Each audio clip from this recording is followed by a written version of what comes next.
Muito boa noite, família Expansão, graça e paz, amém? Está feliz aí nessa noite? Feliz com Jesus, Ele é a razão da nossa vida, do nosso existir, amém? Está feliz de estar aqui nessa noite? Está com fome, está com sede de Deus? Então vira para quem está do seu lado e fala assim, está preparado? Fala, está preparado? Está preparada, amém? Queridos, uma alegria muito grande estar aqui nessa noite. Nós estamos começando nessa terça-feira uma série de mensagens chamadas de Terças do Começar Bem. Olha lá. E nós queremos falar aqui nas próximas 2 semanas, queremos falar sobre como começar bem o ano de 2026. Amém? Quantos querem começar bem esse ano? Aleluia. Glória a Deus. Quem quer terminar ainda melhor? Amém? Muito bem.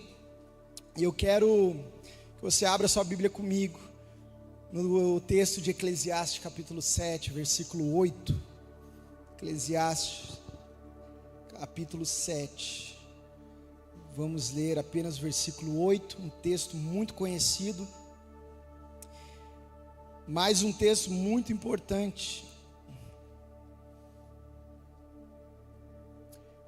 para nós nessa noite. Eclesiastes capítulo 7. Vamos ler por enquanto apenas o versículo 8. E diz assim o texto: terminar algo é melhor que começar. Talvez a sua versão está dizendo que o fim das coisas é melhor que o começo. Aqui está assim, né? O fim das coisas é melhor que o seu início. Amém? Vamos orar mais uma vez? Pai querido, como nós te amamos, Jesus. Amamos o Senhor, a tua presença, amamos esse lugar da tua habitação. Amamos, Deus, a reunião da igreja, a reunião dos santos. Ah, Senhor, nós amamos porque o Senhor é um Deus que olha para nós. O Senhor é um Deus que insiste em nós, apesar das nossas limitações, apesar das nossas fraquezas. O Senhor é um Deus tão amoroso em nos encontrar, em se aproximar. Nessa noite, Pai, nós queremos estar bem perto do Senhor, queremos ouvir a Tua voz, queremos receber o Teu toque, a Tua ministração. Queremos estar com o coração, a mente aberta nessa noite para receber a Tua palavra. Aquilo que vem dos céus para as nossas vidas. Pai, nos transforma, Pai, nos ativa. Pai, nessa noite nos leva a lugares mais profundos. Pai, nos leva a lugares, Deus, que somente o Senhor tem para nós nessa noite. Espírito Santo de Deus, começa a preparar o terreno do coração. Começa, Espírito Santo de Deus, mexer na terra do nosso coração. Pai, queremos receber aquilo que o Senhor tem, Pai. Que essa noite não passe, Pai, sem que possamos receber aquilo que o Senhor tem para nós, Deus. Que não seja, Deus, uma passagem desapercebida do Senhor, mas que haja, Deus, uma percepção, um discernimento, Deus, um entendimento das nossas vidas a respeito do que o Senhor tem para nós. E eu creio que não é só sobre essa noite, mas é sobre os próximos dias, sobre as próximas semanas, sobre o ano de 2026, Pai. Nós queremos já, Deus, profeticamente liberar, orar, declarar no mundo espiritual, Pai. Esse ano será, Deus, um ano diferente. Esse ano será um ano de maiores profundidades no Senhor, de maiores liberações, de vivermos, Deus, experiências profundas com o Senhor, Pai. Nós queremos declarar o melhor ano da sua vida, não baseado naquilo que esperamos, mas baseado na tua vontade, baseado no centro absoluto da tua vontade, Pai.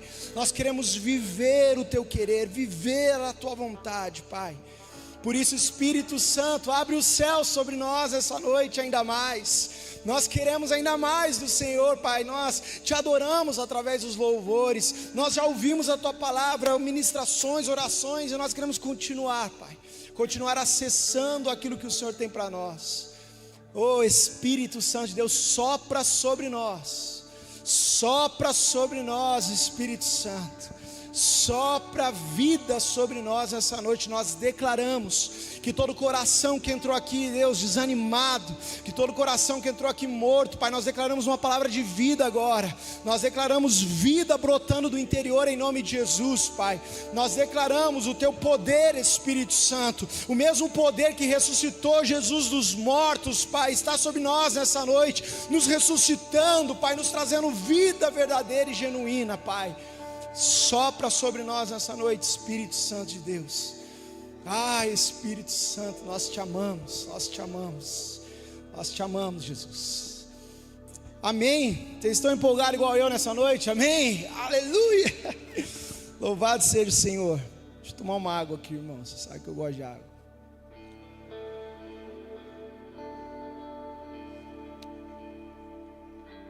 Amém. Muito bem. Essas terças-feiras serão 3. Eu não sei se você está tão atento à programação, então eu só quero enfatizar. Mês sim, mês não. Nesse ano de 2026 nós teremos série de mensagens. Então agora em janeiro nós estamos tendo. Aí em fevereiro não é série de mensagens, tudo bem? Em fevereiro nós teremos os cultos específicos. Nós teremos culto dos valentes, culto diamantes, culto para líderes e pastores, tá bom? Vai acompanhando, nós vamos avisando as programações, porque daí em março, uma nova série de mensagens, amém? E nesse mês, veio ao coração do nosso pastor Rafael, que está tendo um tempo de descanso em família, veio ao coração dele nós falarmos sobre terças do começar bem. E eu quero nessa noite usar o texto de Eclesiastes, para abrir essa mensagem, dar uma introdução. Por quê? Porque é óbvio que nós queremos começar o ano bem. E a virada de ano, ela traz para nós uma expectativa de algo novo. É muito comum, eu não estou nem falando assim, tanto assim no âmbito espiritual da coisa, mas é comum chegar no final do ano, você fazer um balanço de como foi o ano, e você começar a projetar uma nova expectativa para um novo ano. A não ser que você precise de muita cura nessa noite, se precisar você vai receber em nome de Jesus, mas é muito difícil alguém olhar para o próximo ano e falar, não, eu quero um ano pior do que foi esse. É muito difícil, irmão. Se você é essa pessoa, no final do culto nos procure, nós vamos orar por você. Mas é o oposto, na verdade você olha para o próximo ano e você já começa a sonhar coisas novas, você começa a projetar algo novo, e daí a pergunta é, como é que faz para viver um ano diferente? Como é que faz para viver um ano novo? Você tem que começar bem. Mas não só começar bem. Aí eu criei quase um slogan para essa série, né? Você precisa começar bem, terminar melhor e permanecer durante o processo. Porque é o que Eclesiastes está dizendo. Se nessas semanas aqui nós temos uma promessa de começar bem o ano, existe uma promessa ainda maior de Deus para nós, que é, o final é melhor. Amém? Então você está pensando assim, uau, eu vou começar muito bem esse ano. Participei das primícias, estou começando essa série de mensagens, vou aprender algumas coisas nesse culto, vou transformar, mudar algumas coisas em mim.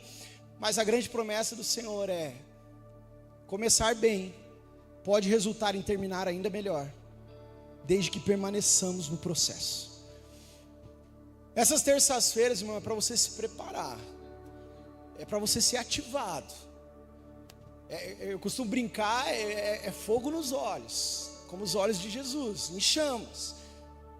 Você tem que vir preparado, apertar o cinto para aquilo que Deus tem para a sua vida. Você quer isso? Amém? Muito bem. Então o Eclesiastes traz uma promessa. Quem começa bem e permanece vai terminar melhor. É a promessa bíblica. Terminar é muito melhor que começar, queridos. Então imagine, eu queria que você pensasse um pouco como você terminou o ano passado, porque a promessa de Deus é que o final desse ano, vai ser muito, muito melhor, amém? Vai ser melhor para sua casa, para sua família, para sua vida emocional, financeira, espiritual, ministerial e assim por diante. E eu quero ser muito certeiro nessa noite, e como são cultos e pregações de ativação espiritual, eu quero ser muito objetivo. Então, nessa noite, eu quero ministrar algumas lições ou princípios de como começar bem o ano de 2026. E o primeiro princípio, eu quero trazer aqui algumas lições bíblicas sobre como começar bem o ano de 2026. E o primeiro princípio, e eu quero incentivar muito você, se você quiser anotar esses princípios, anotar alguns textos, para que você possa depois rever eles na sua casa, ou fazer uma listinha aí, porque essas semanas com certeza são semanas muito práticas, de transformação e ativação. Então vamos lá, primeira lição bíblica, para você começar bem o ano de 2026. Cuide bem do seu corpo, da sua alma e do seu espírito. A primeira lição, se você está aqui nessa noite, quer começar o ano de 2026 bem, terminar melhor, permanecer no processo, você precisa entender um princípio bíblico sobre quem você é e como Deus fez você. O princípio bíblico é que o ser humano foi criado em 3 repartições, 3 departamentos. Então, quando Deus, Ele cria a humanidade, Ele cria o ser humano. Eu não vou entrar aqui por conta do nosso tempo também, eu não quero esticar muito a mensagem em cada um dos pontos, mas existe toda uma base bíblica para isso. Existe uma base bíblica ali em Gênesis, na criação, da criação de corpo, alma e espírito. A Bíblia diz que o corpo é ali o barro, Deus nos forma do barro, do pó. A Bíblia diz que Ele sopra o Espírito dentro de nós, e ela termina dizendo que o ser humano se torna alma vivente. Então ali em Gênesis já é declarado para nós que nós somos seres de 3 partes, corpo, alma e espírito. Mas eu quero ler um texto com você nessa noite, que está em 1 Tessalonicenses 5, 23. Se você quiser, abre, eu vou te dar alguns segundos para isso. 1 Tessalonicenses, esse texto é muito importante para esse primeiro ponto aqui nessa noite. 1 Tessalonicenses, capítulo 5, versículo 23.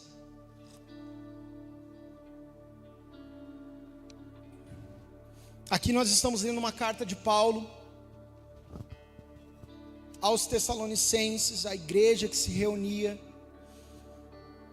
E o versículo 23 do capítulo 5 de 1 Tessalonicenses diz: E agora, que o Deus da paz os torne santos em todos os aspectos, e que o espírito, a alma e o corpo de vocês sejam mantidos irrepreensíveis até a volta de nosso Senhor Jesus Cristo. Aqui na versão do telão diz que o próprio Deus de paz o santifique inteiramente.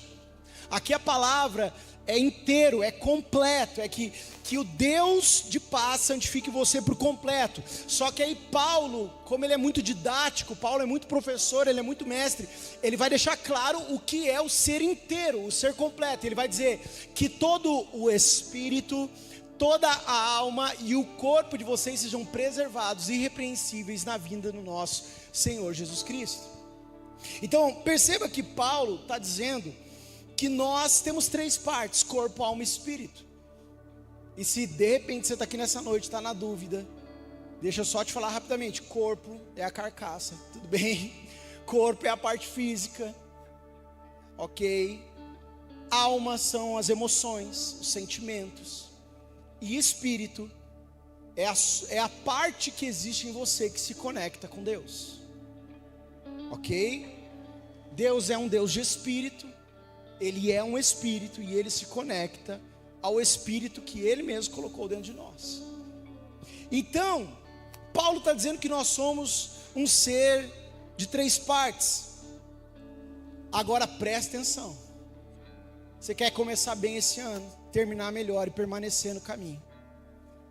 Paulo está dizendo que corpo, alma e espírito devem permanecer irrepreensíveis até a vinda do Senhor. Paulo não está dizendo que é só para ficar orando até o Senhor voltar. Paulo está dizendo, existem 3 coisas em você, e essas 3 coisas têm que estar filé quando Jesus voltar. Isso significa algo muito importante, que essas 3 partes, elas são integrais dentro de você. O que isso significa? Significa que quando uma dessas partes não está bem, afeta o todo. Está comigo nessa noite, está acompanhando? Nós estamos construindo algo aqui nesse primeiro ponto, que é: cuide do seu corpo, da sua alma e do seu espírito. O que isso significa? Beleza, você está orando todos os dias, está lendo a Bíblia todos os dias, está jejuando ali uma vez por semana, talvez semana sim, semana não, está fera, está tudo bem, mas você não está cuidando do seu corpo, está comendo de qualquer jeito, não está se exercitando. O que Paulo está dizendo para nós? Que você não está permanecendo irrepreensível numa das partes. Quando Jesus voltar, Ele espera corpo, alma e espírito irrepreensíveis. E aqui eu não quero que você entenda como perfeição. Para de deixar a cultura secular e mundana entrar na sua cabeça. O que Paulo está falando é: você precisa cuidar do seu espírito, mas também precisa cuidar do corpo, que é o templo do Espírito Santo, e também precisa cuidar da sua alma, que é o centro das suas emoções. Então o que você precisa entender é que se uma das partes não está bem, afeta o todo. Você está orando todo dia, mas não está cuidando das suas emoções, está entrando em lugares depressivos na sua alma, está deixando tristezas profundas tomarem seu coração. E aí, você vai estar bem só porque você está orando todos os dias? Aí você fala assim: pastor, que heresia. Querido, presta atenção. E claro, aqui entenda algo: eu não estou querendo colocar quem é mais, quem é menos, o que é mais ou menos importante, porque se a gente tiver que colocar algo mais importante, é óbvio que você sabe que o espírito é o mais importante. Se a gente tiver que escolher entre ir na academia e orar, se tiver que ser uma escolha entre um ou outro, o que a gente vai escolher? Orar, é óbvio. Eu não estou entrando nesse âmbito, amém? Está claro isso? Mas eu estou dizendo que Paulo está nos ensinando que somos 3 partes, e as 3 partes precisam ser cuidadas tão bem uma quanto a outra. Paulo está dizendo para não negligenciarmos nenhuma das 3 partes. E eu estou querendo dizer que talvez você está orando todos os dias, mas existem outras partes que você está negligenciando. E daí você está orando todos os dias, mas parece que a coisa não vai, parece que a sua vida não desperta, parece que você não sai do mesmo lugar, porque talvez você não está entendendo o ser integral que você é.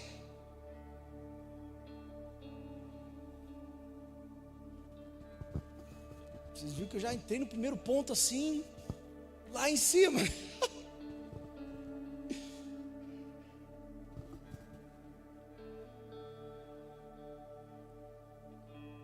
Eu quero que você comece a entender nessa noite que cada parte do seu ser precisa ser cuidada. E cada parte tem um cuidado específico. Porque vamos lá, gente. Bora, vamos lá. Você está orando todo dia, mas está comendo assim, ó, que não está nem aí com a vida. Come de qualquer jeito, come qualquer coisa, não se preocupe em ter uma alimentação saudável. Aí beleza, manda para dentro tudo que acha que pode. Aí que você vai como que resolve isso? Como é que deixa o corpo irrepreensível até a vinda do Senhor? Vai resolver com oração isso, gente? Vai orar assim: Deus, queima agora toda a gordura que eu comi. Tira agora, Deus, aquela crosta de gordura daquela picanha, pai, daquela costela. Vai resolver assim? Você vai falar assim: Deus, tira agora toda a gordura localizada em nome de Jesus. Vai saindo agora por ordem alfabética toda a célula adiposa desse corpo. Rapaz, ia ser bom se fosse um negócio assim. Já pensou a gente fazer as terças da libertação do tecido adiposo, da gordura?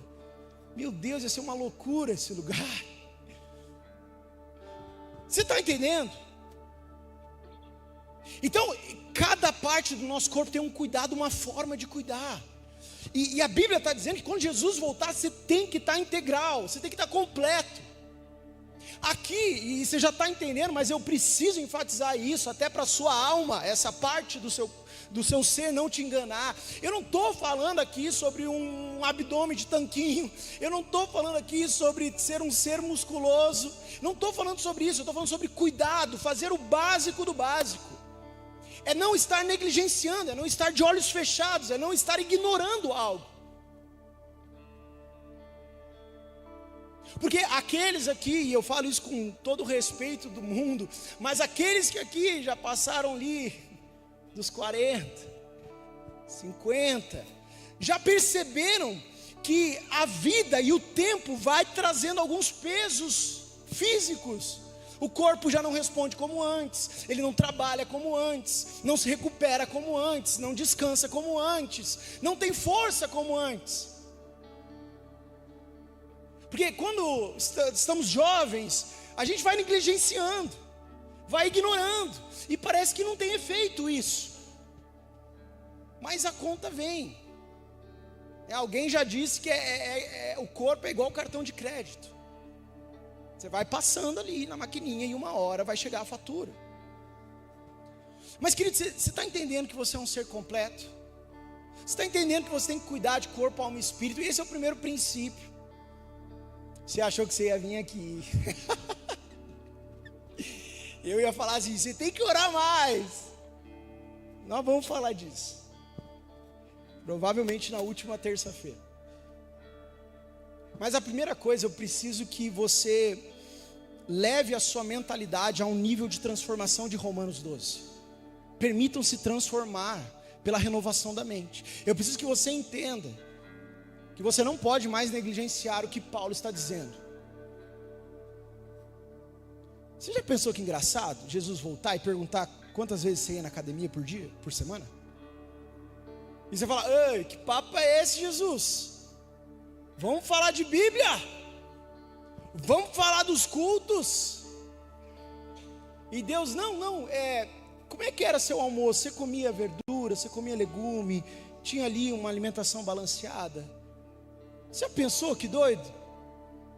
Mas Paulo está dizendo que quando Jesus voltar, corpo, alma e espírito precisam estar irrepreensíveis. Eu sei que você está se segurando aí para não dar glória a Deus. Você está falando, não, vou deixar o glória a Deus aqui dentro, para o ápice da mensagem. Deixa eu te dar um exemplo bíblico, prático disso. Não precisa abrir, só ouça. Se quiser anote, Atos capítulo 27, versículos 33 e 34. Qual que é o contexto de Atos 27? Aqui Paulo está sendo levado como prisioneiro para Roma. É uma história muito famosa de Paulo. Ele está sendo levado como prisioneiro para Roma. No meio do caminho, o barco, tempestade, está todo mundo morrendo de medo, uma tempestade terrível. E Deus vem através de uma visão para Paulo. Um anjo do Senhor vem e fala assim, Paulo, ninguém vai morrer. O navio já era, vai naufragar, mas ninguém vai morrer. Aí o que acontece? Paulo vem e ele fala o seguinte para o pessoal. Enquanto amanhecia, Paulo insistiu que todos comessem. Aí ele fala assim para eles, de tão preocupados, vocês não se alimentam há 2 semanas, disse ele. Aí ele fala no versículo 34, por favor, comam alguma coisa agora, para o seu próprio bem, pois nenhum fio de cabelo de sua cabeça se perderá. Aí olha que interessante esse contexto. Todo mundo com medo. Aí Deus vem falar com Paulo, e Deus dá uma palavra para Paulo, uma promessa. Ele fala, ninguém vai morrer. Só que quando Paulo olha para a tribulação, para os tripulantes, Paulo vê que faz 2 semanas que eles não comem, estão tudo fraco, estão tudo caindo. E daí Paulo pensa assim, Paulo faz as contas, o navio vai naufragar. Deus falou que ninguém vai morrer, mas se o navio vai naufragar, nós vamos ter que nadar. Se nós vamos ter que nadar, esses bichos aí tudo fraco desse jeito vão tudo morrer, e a culpa não é de Deus não, porque Deus prometeu que eles vão viver, mas nem comer eles estão comendo, eles não estão fazendo o básico.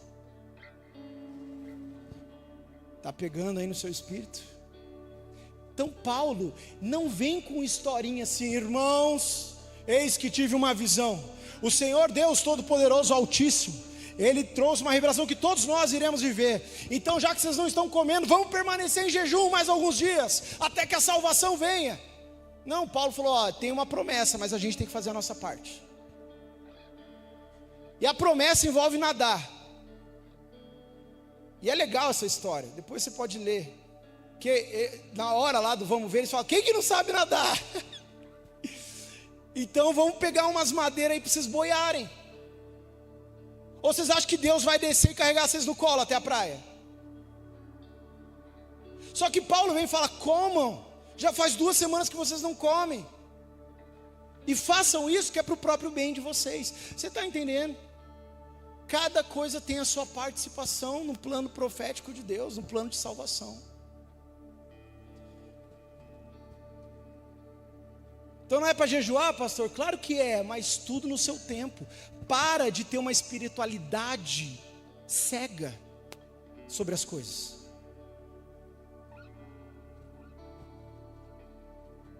Vou compartilhar algo com vocês. Eu estava aqui hoje à tarde, estava olhando a mensagem assim, vendo esses pontos, e daí eu olhei no relógio, e daí na hora eu pensei assim: puxa, não vai dar tempo de eu tomar um café, porque eu queria ficar ali, né, mastigando a mensagem.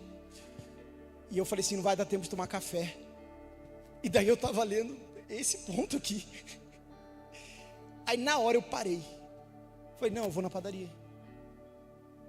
Por quê? Porque imagina eu chegar lá pregar, daí começa a ficar meio fraco assim. Não estou dizendo que eu não posso de repente fazer um jejum e vir aqui de jejum pregar. Posso, já fiz isso algumas vezes. Mas entende, mas hoje era um dia de comer. Parei, fui lá na padaria, tomei um café, voltei e continuei. Cada coisa tem a sua parte, o seu cuidado. E daí, terminando esse primeiro ponto, na história da cultura cristã, e aqui eu falo da igreja, de uma cultura até de certa forma religiosa, nós passamos a criar um hábito de separar o que é espiritual do que não é. Só que o problema não é isso, porque como eu disse aqui, é óbvio que se a gente tiver que classificar, ter um tempo de oração é muito mais espiritual do que ir na academia. Não tem como comparar, é óbvio. Mas o problema é que na história da cultura da igreja, do cristianismo, nós começamos a criar um hábito de separar o que é espiritual do que não é, e começamos a negligenciar aquilo que nós consideramos não espiritual. Por exemplo, academia, como eu mencionei aqui. Talvez para uma geração mais nova, para esse momento que nós estamos de mundo, já se tornou comum, igreja, nós incentivarmos a academia, isso é comum. Mas há um tempo atrás era pecado ir na academia, porque alguém olhou para isso e disse: não, isso não é espiritual. E tudo bem, se você acha que não é tão espiritual, e eu concordo que não é tão espiritual quanto orar, para mim isso está claro. Mas o problema é você negligenciar a necessidade de um cuidado com o seu corpo. Então a pessoa era tão espiritual, mas tão espiritual, que daí está lá com sobrepeso, com diabetes, com um monte de problema. Você está entendendo? E daí não cuidar do corpo, não cuidar da alma, pode barrar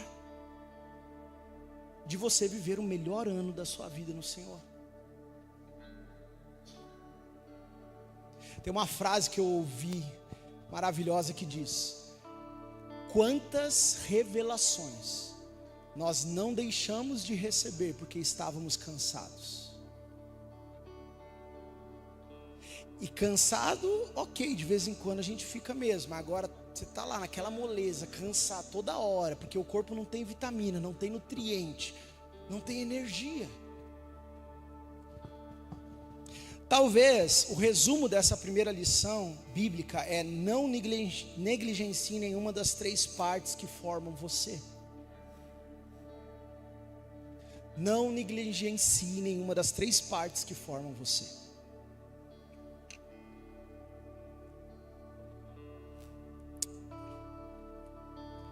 Talvez você já está orando bem, querido. Você está orando bem, querido. Mas talvez o que você está precisando mesmo é passar num psicólogo para cuidar mais da sua alma. Pastor, mas não dá assim para orar e falar depressão sai em nome de Jesus? Com certeza absoluta que dá. Mas daí o que acontece? Você está usando de Deus como um serviçal para você e não entende que às vezes tem processo que é você que tem que passar. Que é você que tem que vencer a vergonha, o orgulho, e ir lá, procurar um psicólogo e falar: não estou bem, minhas emoções estão bagunçadas, eu não estou sabendo lidar com as minhas emoções. Foi o que eu aprendi a fazer no ano passado. Eu levei assim uma ministração dessa no começo do ano passado, e eu saí convicto de algumas mudanças que eu tinha que realizar na minha vida, e uma delas foi em relação às emoções. Fui procurar um psicólogo. Aí ele falou assim: o que te trouxe aqui? Eu falei: eu sou pastor e sou professor. Ele: tá tudo certo, já entendi. Você cuida de todo mundo, precisa de alguém para cuidar de você. E eu sou cuidado. Tem um pastor, uma pastora, uma equipe de pastores que cuidam. Mas eu precisava naquele momento de um profissional que me falasse de forma profissional. Deus não deu a capacidade científica para o ser humano? Vamos usar então. E ainda fui, irmãos, e não fui preocupado se o cara era crente ou não. Eu falei: eu quero um profissional. Vamos ver se vai dar treta ou não, se é eu que vou ajudar ele que vai me ajudar, não sei, mas vamos ver. E fui lá, fiz as minhas sessões. Você está entendendo? Talvez para você viver o melhor ano da sua vida, você está precisando de umas 5, 10, 15 sessões de um psicólogo.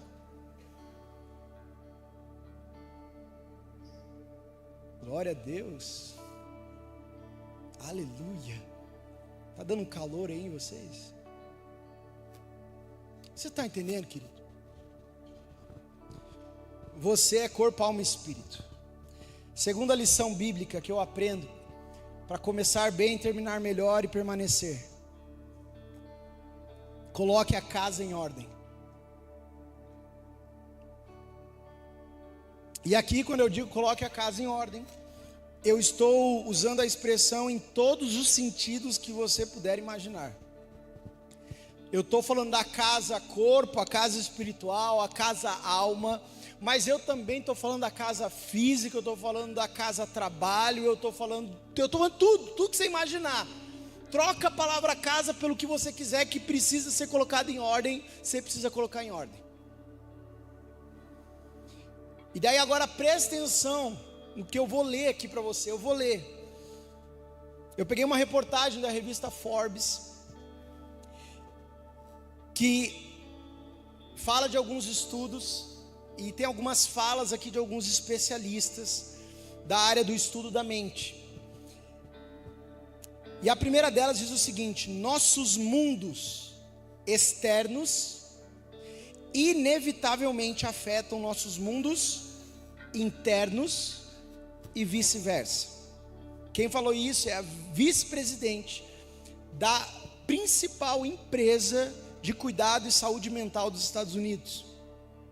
Em resumo, quando nossas mentes se sentem sobrecarregadas, nossos espaços também podem acabar desarrumados. E um espaço bagunçado pode levar ao estresse, ansiedade, dificuldade de concentração e tensão nos relacionamentos.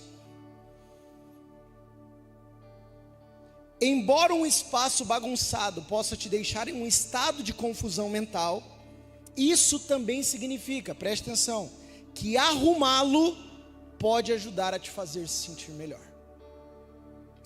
Estudos ao longo dos anos ligaram a saúde mental à exposição ao ambiente. Uma pesquisa comparativa em 2000 vinculou melhoria na qualidade da habitação a melhorias na saúde mental de pessoas. Mais recentemente, um estudo em 2020 na Coreia associou condições habitacionais precárias com sintomas depressivos. E participantes em um estudo em 2021 na China eram mais propensos a relatar boa saúde quando viviam em casas arrumadas. Presta atenção. Não é oração, não é jejum, não é leitura da Bíblia, mas arrumar a casa pode curar a sua alma. Não é doido isso? Deixa eu falar um negócio rapidinho que veio no meu coração aqui agora. O pastor Tel Hayashi, eu vi uma ministração dele uma vez, e ele disse o seguinte: o nosso Deus é um Deus belo? Sim ou não? Sim. A Bíblia diz que Ele é belo. Nós o contemplamos na beleza da sua santidade. Então o Deus Criador, Ele tem uma beleza inimaginável, um esplendor como único. Tudo que Deus cria é dele, por Ele e para Ele. Então o que Deus cria, a criação de Deus, ela deve refletir a beleza de Deus. Aí o Tel Hayashi vai dizer: é por isso que quando você cuida bem da sua casa, você está também adorando o Senhor.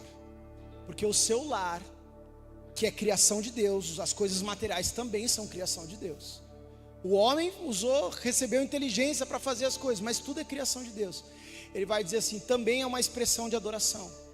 A sua casa ser arrumada, a sua casa ser bonita, você comprar um quadro e colocar na parede, é uma expressão de adoração, porque você está expressando beleza. Aí ele começa a entrar, por isso que a arte, a música, a dança é uma expressão de adoração, porque ela reflete a beleza do Deus Criador. Uma poesia, uma criação, um teatro, um filme, revela a beleza do Deus Criador. Então você tem que entender que a segunda lição para você começar bem em 2026 é: coloque a casa em ordem. Presta atenção, se já faz 6 meses que aquele quartinho está bagunçado, isso significa que faz 6 meses que a sua vida está bagunçada. Se faz 6 meses que você passa lá e o mesmo paninho está jogado naquele cantinho, significa que a sua alma tem coisas que estão jogadas ali no cantinho que você não quer mexer. Pastor, você está exagerando. Estou mesmo.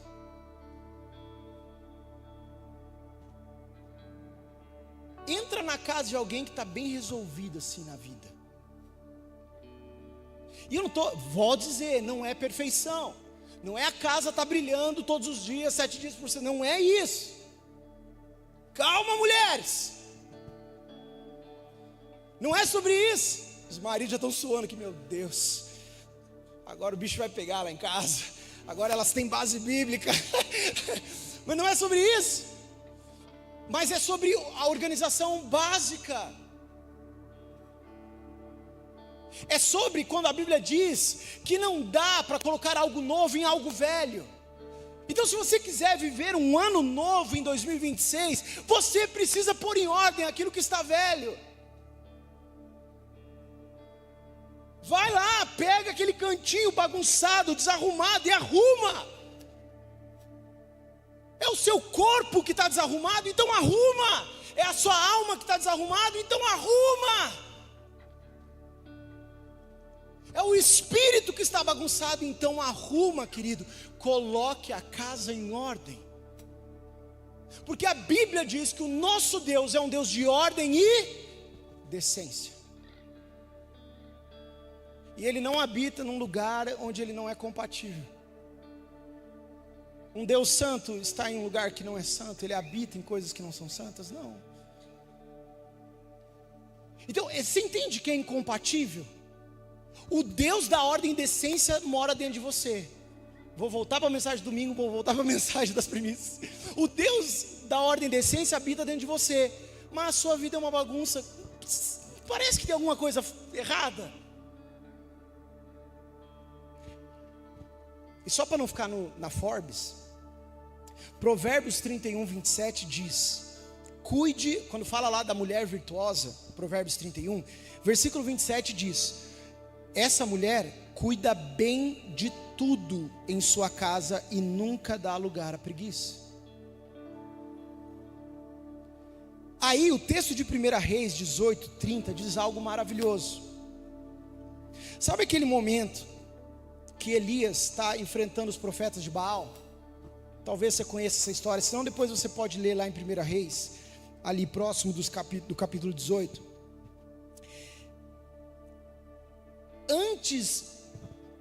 Para quem não sabe, o desafio era o seguinte: eles montaram os altares, e eles falaram assim, aí tinha Elias, que era o profeta de Deus, e os profetas de Baal. Aí eles falaram assim: vamos ver quem é o Deus verdadeiro. O Deus que mandar fogo dos céus sobre o altar é o Deus verdadeiro. Combinado? Combinado. Aí os profetas de Baal fazem uma bagunça, e o Deus Baal, óbvio que não manda nada. Quando eles terminam, é a vez de Elias. Só que o que diz 1 Reis 18:30? Então Elias disse ao povo: venham aqui. Todos se reuniram em volta dele, enquanto ele consertava o altar do Senhor que havia sido derrubado. Presta atenção no profético desse texto. Antes do fogo descer do céu sobre o altar, Elias põe o altar em ordem. Você está entendendo?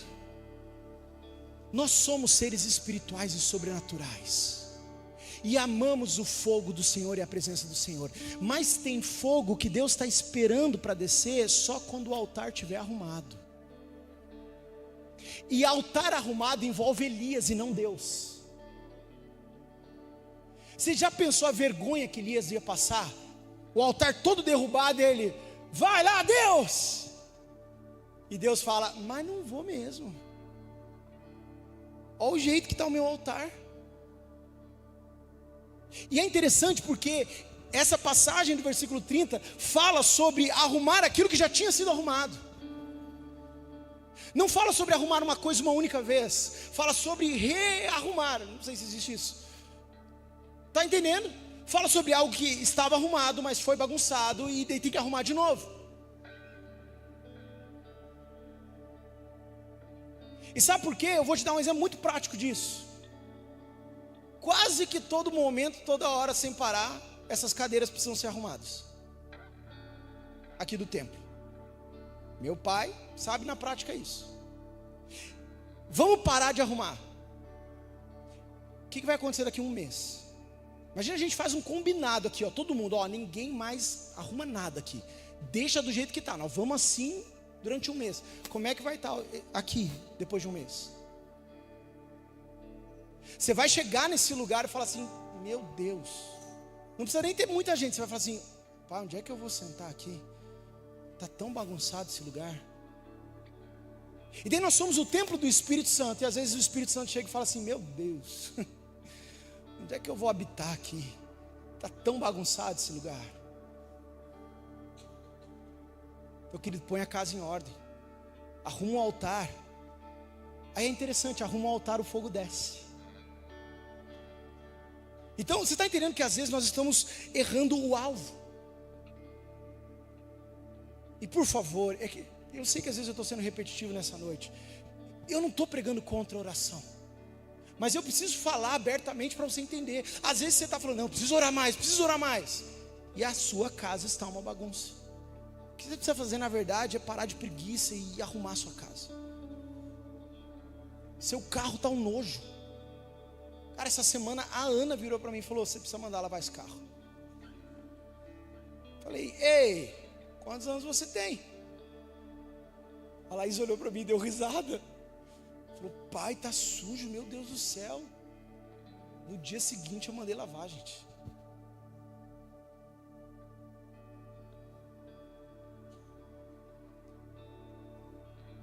Tem coisa que uma louça lavada resolve. Vai, mulher, dá um glória a Deus aí, seu marido está aí.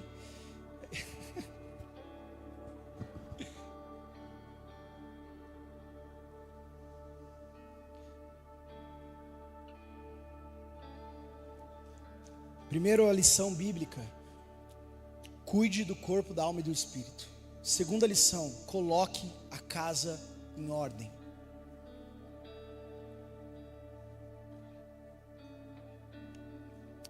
Vai se inscrever no Redenção, por favor. O Redenção economiza umas 20 sessões de psicólogo para você. Sério mesmo. Nada contra os psicólogos, vocês sabem disso. Eu amo vocês. Mas o Redenção é um final de semana, gente. É um retiro espiritual que economiza umas 20 sessões de psicólogo para você. Você vai continuar precisando, mas economiza, você vai avançar muito mais rápido. Você quer ver se eu vou tomar, né? Eu vou tomar.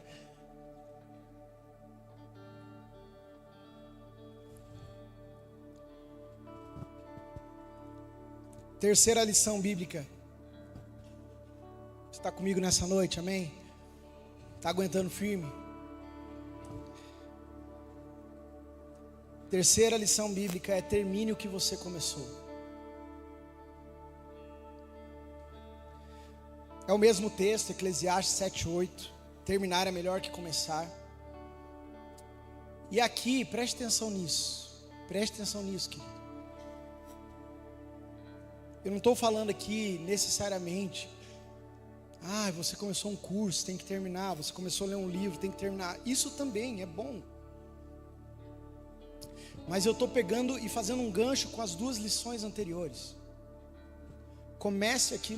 Termine aquilo que você começou. Vá até o fim. Vá até o fim. Permita-se ir até o fim.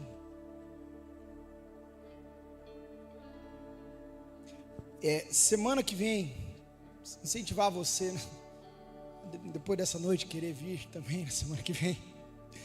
Semana que vem, vou falar especificamente sobre isso daqui, o cuidado do corpo. Essa semana eu preciso terminar de ler para devolver para a Cris esse livro. Vou usar alguns princípios do pastor Luciano Subirá, um aprendizado muito lindo. Se você quiser, nunca leu, leia, é muito bom. Mas vou trazer também algumas experiências práticas que eu tive. Em fevereiro do ano passado, eu fui para uma conferência de líderes e pastores. E nessa conferência, eles vieram para cima nessas áreas: corpo, alma e espírito.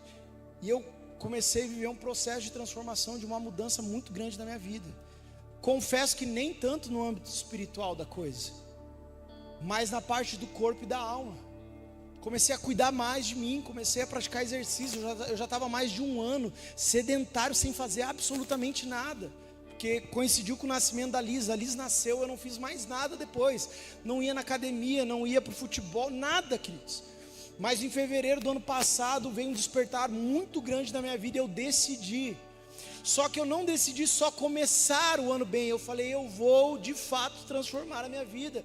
Mudei a minha rotina, mudei minha alimentação, mudei o horário que eu acordava para conseguir fazer tudo que eu precisava. Uma transformação. E é incrível, eu cheguei no final do ano, queridos. Eu olhei e falei, uau, eu consegui terminar melhor do que eu comecei. E aqui eu não estou falando para me exibir, eu estou falando para você entender que aquilo que eu estou pregando não é algo de teoria, é de prática. Então termine aquilo que você começa. Porque, gente, a coisa mais fácil que tem é você começar uma dieta, é você começar a comer direito, é você começar a ir na academia, é você começar a orar mais, é você começar a ler a Bíblia. Mas o que é difícil? Os outros dois pontos, que é permanecer no propósito e terminar melhor do que começou. Então termine aquilo que você começou.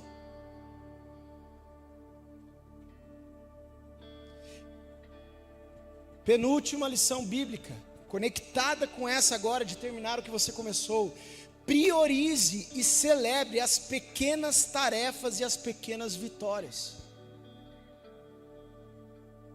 Não sai daqui nessa noite pirado, radical, doido, falando, não, a partir de amanhã, meu Deus do céu, vou acordar 4 horas da manhã, vou sair correr 10 quilômetros, vou comer só verdura, legumes. Não, você não vai.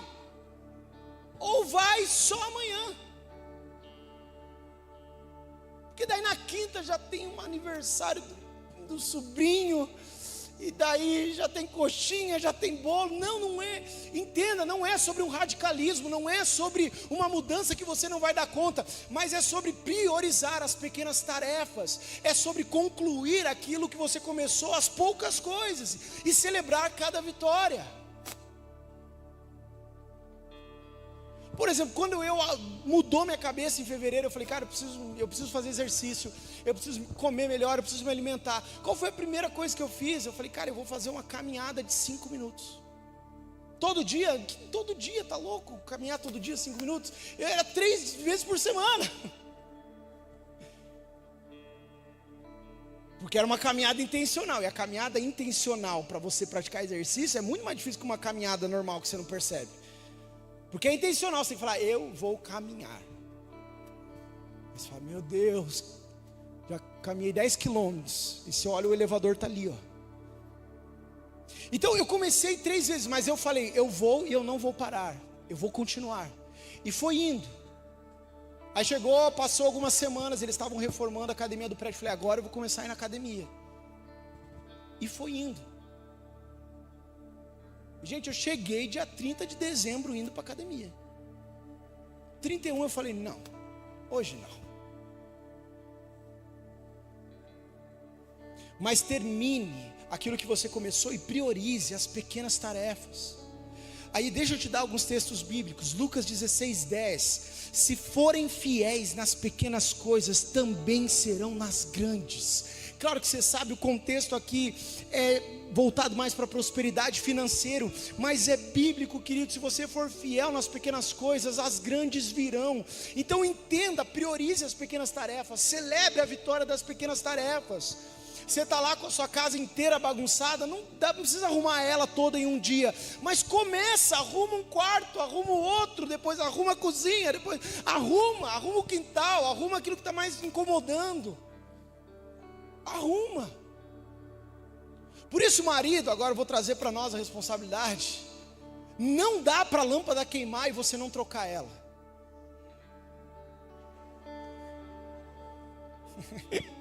Afinal, a gente vai ter oração aqui por fortalecimento dos casais, reconciliação. Mas você está entendendo? Não dá.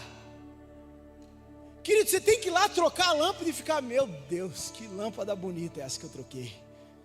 Uau, meu amor, vem ver o que eu fiz. Deixa eu falar um negócio para vocês. 1 ano atrás nós mudamos de apartamento. E nessa mudança de apartamento, eu já tinha entendido essa questão da beleza de Deus a respeito da casa. Falei, amor, vamos comprar algumas coisas novas. É bíblico, vale a pena, vai mudar o ambiente da nossa casa.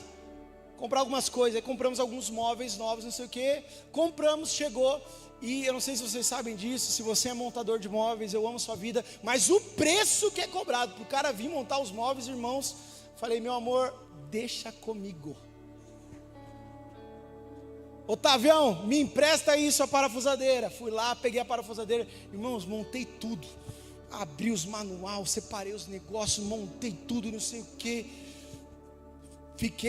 Confesso que fiquei 1 semana olhando para a TV na parede, falei, meu Deus, não pode cair, meu Jesus. Os anjos segurem esse painel. Porque é assim, né, irmãos? Porque eu fui na força, na fé e na palavra bíblica, mas nós não é especialista. Então nós faz um furo, daí a furadeira faz isso aqui, ó. Você fala, eita, o buraco ficou um pouquinho maior do que era para fazer. E não chamei meu pai, porque meu pai é fera para essas coisas. Mas por quê? Porque eu entendi que eu preciso pôr em ordem as coisas. Aí minha esposa ficou doida comigo, falou, meu Deus, que homem. Aquela porta ali está meio torta, ela me falou. Mas ela falou, mas tá bom, meu amor. Nós economizamos, foi você que montou, tá tudo certo. Agora eu sou o doido da montagem de móveis. Se precisar, irmãos, me chama, faz um café lá para nós, tá tudo certo. E dias eu mandei uma mensagem para minha irmã, como é que tá suas cadeiras aí? Tá ruim, né, Anderson? Falei, eu vou aí arrumar, porque é parecida com as minhas, eu sei arrumar, eu montei. Confesso que quando eu fui montar as cadeiras, irmãos, eu me arrependi, eu sentei no chão, falei, Deus, por que eu fui inventar esse negócio? Tinha tanto processo para fazer naquelas cadeiras lá, eu falei, gente, é só para sentar. Mas você está entendendo? Por que eu estou falando disso, Jesus? Porque você tem que ser fiel nas pequenas coisas. Você tem que pôr em ordem as coisas. Você tem que celebrar. Troca a lâmpada e fica falando, meu Deus, que lâmpada bonita. Sim. Paz, eu faço umas coisas lá em casa, minha esposa fica, meu Deus, você é top mesmo, hein, cara? Pensa, sua esposa vai ficar mais apaixonada por você, seu casamento vai nas alturas. E é bíblico, você está pondo em ordem a sua casa. Põe ordem nos seus filhos, pelo amor de Deus. Tarefa difícil, gente. Zacarias capítulo 4, versículo 10. Quem está aguentando, dá uma glória a Deus aí. Amém. Zacarias 4,10 diz: não desprezem os começos humildes, pois o Senhor se alegra ao ver a obra começar, ao ver o prumo na mão de Zorobabel. Gente, isso aqui é meio estranho, mas é maravilhoso quando você entende a poesia por trás aqui, o significado. Porque o prumo, para quem não sabe, que nem eu, que não sabia, o prumo é aquele negócio lá das construções. É uma ferramenta das construções que traz alinhamento. Então, o que o profeta aqui, Zacarias, ele está vendo? Porque aqui era sobre a reconstrução de Jerusalém, dos muros. O que ele estava vendo? Ele estava falando assim, ó, parece que é difícil, gente, parece que é impossível, mas não desprezem os pequenos começos. Ele está dizendo assim, ó, não despreze uma pequena pedrinha que você vai pegar e vai levar e vai colocar lá. Não despreza. Aí a visão que ele tem, ele está vendo assim, um prumo na mão do líder. O que isso significa? Ele está vendo, o profeta está vendo que Deus está alinhando uma nação. O profeta está vendo que Deus está alinhando a coluna de uma nação. E aí Deus está alinhando isso porque eles começaram, eles se mexeram. É muito difícil, é árduo o trabalho, mas eles começaram a mover uma pedrinha. E daí Deus vem e começa a se mover através deles. Você está entendendo? Fecha o olho, mastiga o alface, engole. Deus vai fazer o sobrenatural depois. Só não tira o café do o açúcar do café. Essa é uma discussão interna da nossa família, que eu tomo com açúcar. Mas começa devagar e as coisas vão acontecendo, amém? Última lição, venha louvor, me ajuda aqui, senão os irmãos vão ficar doidos. Eu vou recapitular as lições, para a gente ir para a última.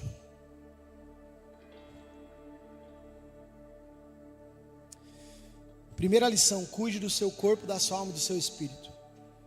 Segunda lição, coloque a casa em ordem. Terceira lição, termine o que você começou. Quarta lição, priorize e celebre as pequenas tarefas e as pequenas vitórias.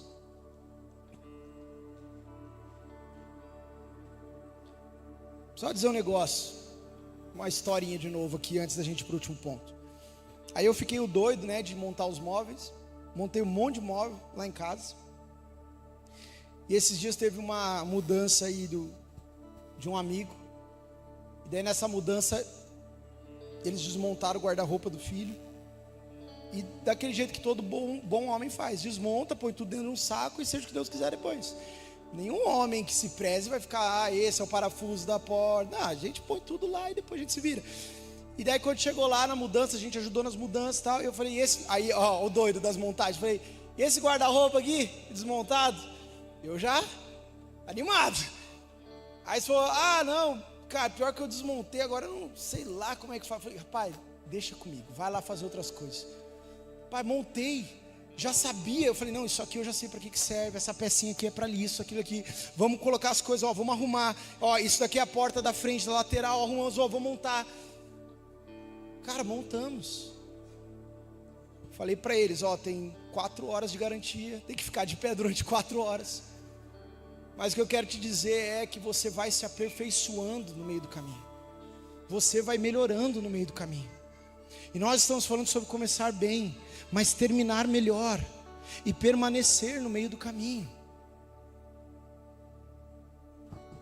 Último ponto. permaneça durante o processo. Salmo 1, verso 3.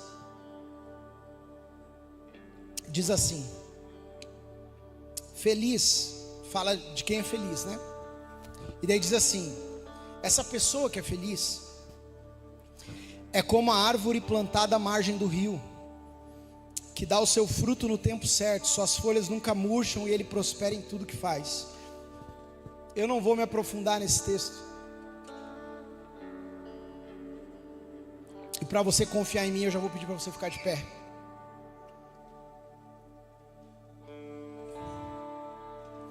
Mas eu só quero usar esse texto para terminar essa mensagem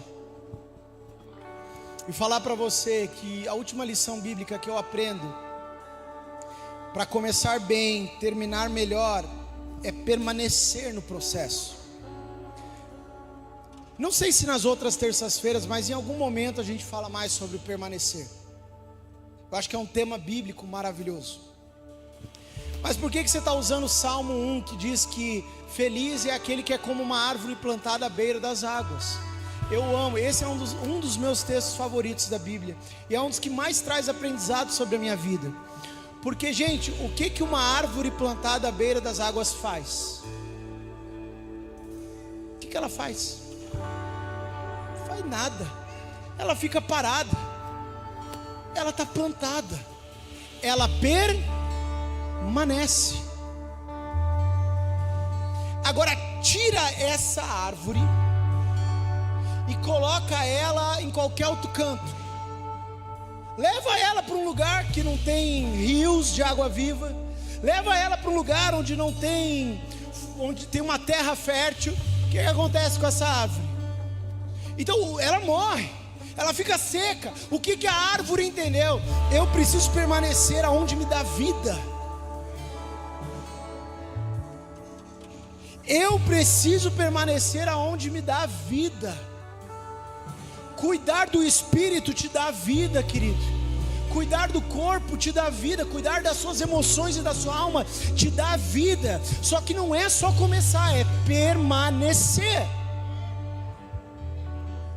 Um ano de mudança não vai garantir vida para sempre, mas constância, um passo de cada vez, permanecer, priorizar as pequenas tarefas, as pequenas vitórias, sabe? Uma caminhadinha 2 vezes por semana já te ajuda, sabe? Evitar comer tanta coisa ruim toda hora. Não é que não é para mais comer, mas deixa ali para o sábado, para a sexta, para o final de semana, sabe? Não precisa comer chocolate todo dia, não precisa se perder todo dia, não precisa deixar a vida ir embora todo dia de pouquinho em pouquinho. Pelo contrário, seja como a árvore de Salmo 1 e permaneça no propósito. Permaneça plantada no Senhor, permaneça plantado na onde tem vida, onde as águas fluem, querido.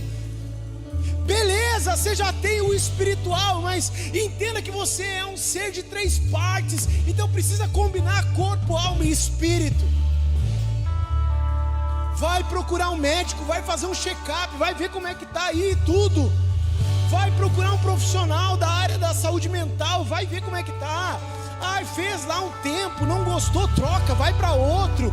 Para um tempo, volta depois, mas não negligencie. Não finja que essas coisas não existem. Não finge que elas não podem te atingir. Porque daí Deus está cheio de sonhos, Deus está cheio de propósitos para a sua vida. Mas se nós negligenciarmos, a culpa de não vivermos no centro da vontade dEle não vai ser dEle, vai ser nossa.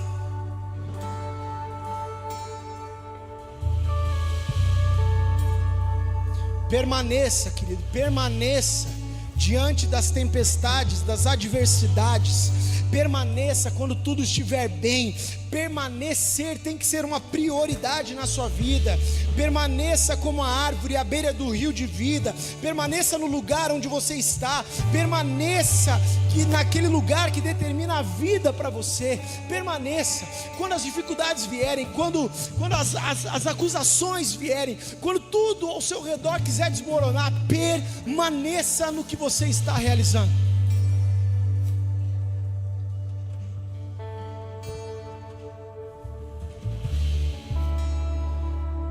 A A minha oração nessa noite é: Espírito Santo de Deus, nos ensina a começar bem.